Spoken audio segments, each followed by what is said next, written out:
നമസ്കാരം. ലോകരാഷ്ട്രങ്ങൾ മുഴുവൻ ഇറാന് മുന്നിൽ അനുനയ ചർച്ചകളുടെ യാചന നടത്താൻ തുടങ്ങിക്കഴിഞ്ഞു. ട്രംപിന് ഇനി യുദ്ധം അവസാനിപ്പിക്കാൻ കഴിയില്ല എന്ന നിലയിലാണ് കാര്യങ്ങൾ എത്തിയത്. ഇതോടെയാണ് മറ്റു രാജ്യങ്ങൾ ഈ തീരുമാനത്തിലേക്ക് എത്തിയത്. ഇത് ഇറാന്റെ നിബന്ധനകൾ അംഗീകരിക്കാമെന്ന് ട്രംപിന് മേലുള്ള സമ്മർദ്ദം വർദ്ധിപ്പിക്കുക കൂടി ചെയ്യുമെന്നുള്ളതാണ് യാഥാർത്ഥ്യം.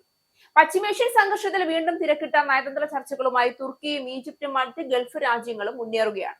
ഇറാനുമായി ഈ രാജ്യങ്ങളുടെ പ്രതിനിധികൾ വീണ്ടും സംസാരിച്ചു. ഇനി ആക്രമണം ഉണ്ടാകില്ല എന്ന ഉറപ്പ് അമേരിക്ക നൽകിയാൽ മാത്രം ഹോർമൂസ് തുറക്കുന്നതും ആണവ സമ്പുഷ്ടീകരണത്തിൽ ചർച്ച നടത്തുന്നതും പരിഗണിക്കാമെന്നാണ് ഇറാന്റെ ശക്തമായ നിലപാട്. അതിനിടെ ഇറാന്റെ പുതിയ നിർദ്ദേശങ്ങൾ ദേശീയ സുരക്ഷാ ഉപദേഷ്ടാക്കളുമായി ട്രംപ് ചർച്ച ചെയ്തു എന്നാണ് White House press secretary Caroline Leavitt പറയുന്നത്. പശ്ചിമേഷ്യയിൽ സംഘർഷം രൂക്ഷമാകുന്നതിനിടെ തുർക്കി, ഈജിപ്ത്, ഗൾഫ് രാജ്യങ്ങൾ തുടങ്ങിയ ശക്തികൾ വീണ്ടും തിരക്കിട്ട നയതന്ത്ര ചർച്ചകളുമായി രംഗത്തെത്തുന്നത് ഒരു സാധാരണ സമാധാന ശ്രമമായി മാത്രം കാണാനാവില്ല. ഇത് യഥാർത്ഥത്തിൽ ആഗോള ശക്തി സമവാക്യത്തിൽ സംഭവിക്കുന്ന പുതിയ മാറ്റത്തിന്റെ സൂചനയാണ്. യുദ്ധം നീണ്ടു നിൽക്കുമ്പോൾ അതിന്റെ ആഘാതം പ്രാദേശിക പരിധി കടന്ന് ലോക സാമ്പത്തിക വ്യവസ്ഥയെയും രാഷ്ട്രീയ സ്ഥിരതയെയും ബാധിക്കാൻ തുടങ്ങിയിരിക്കുകയാണ്. ഈ സാഹചര്യത്തിൽ ഇറാന്റെ നിലപാടുകളെ പൂർണ്ണമായി അവഗണിക്കാൻ ഇനി ആർക്കും കഴിയാത്ത അവസ്ഥയിലേക്കാണ് കാര്യങ്ങൾ നീങ്ങുന്നത്. ഇതുവരെ അമേരിക്കയുടെ കർശന നിലപാട് തന്നെയായിരുന്നു ഈ മേഖലയിൽ നിർണായകമായിരുന്നത്. എന്നാൽ ഇപ്പോൾ നിലപാട് മാറുകയാണ്.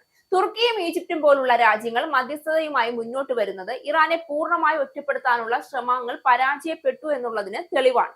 ഗൾഫ് രാജ്യങ്ങൾ പോലും നേരിട്ടോ പരോക്ഷമായോ സമാധാന ചർച്ചകളിൽ ഇറാന്റെ പങ്ക് അനിവാര്യമാണ് എന്ന് സമ്മതിക്കേണ്ട സാഹചര്യം വന്നിരിക്കുകയാണ്. ഇതോടെ ഡൊണാൾഡ് ട്രംപ് നേരിടുന്ന സമ്മർദ്ദം പല മടങ്ങ് ഉയരും. കാരണം യുദ്ധം തുടർന്നാൽ എണ്ണവില ഉയരുകയും ആഗോള സാമ്പത്തിക പ്രതിസന്ധി ഇനിയും രൂക്ഷമാവുകയും ചെയ്യും. ഹോർമോസ് കടലിടുക്ക് പോലുള്ള നിർണായക പാതകൾ അപകടത്തിലാകുമ്പോൾ അത് അമേരിക്കയുടെ സഖ്യരാജ്യങ്ങൾക്ക് പോലും വലിയ തിരിച്ചടിയാകും. ഈ സാഹചര്യത്തിൽ ഇറാനെതിരെ കടുത്ത നിലപാട് തുടരുന്നത് തന്നെ അമേരിക്കയ്ക്ക് ബുദ്ധിമുട്ടാകുന്ന ഘട്ടമാണ് വന്നെത്തിയിരിക്കുന്നത്.